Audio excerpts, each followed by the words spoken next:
ISSB actually stands for the International Sustainability Standards Board, which was established back in November 2021 at the UN Climate Change Conference, COP26. Its primary goal really is to create a global baseline on sustainability disclosure to meet capital market. All right. Yeah, and we know there were many standards before this, right? So when we talk about ISSB, are there anything that is very interesting that you may need pops up to you? Okay, yeah, there's a lot of interesting things about ISSB. But three that really stood out for me is, number one, ISSB is actually the first ever initiative. It's aimed to establish global standards for sustainability disclosure.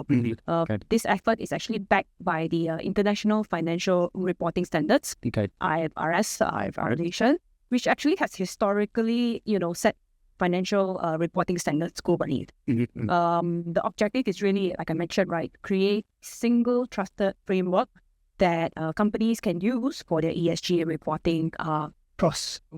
I see. The second more interesting thing is actually, like what you mentioned, there's a lot of standards out there. ISSB aim to, it's alignment with other reporting standards globally as well. Okay. It works it actually aligns with the ISSB, which is the Sustainability Accounting Standard Board, and TCFD as well. Okay. Yeah.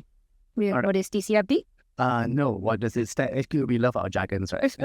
So, it's also aligned with the task force on climate-related financial disclosure. So it aligns with a lot of different frameworks. And by aligning with all these frameworks, right, the ISSB aim is really to streamline and reduce the reporting burden on companies. Making it easier for them to meet compliance requirements and avoid fragmented ESG reporting.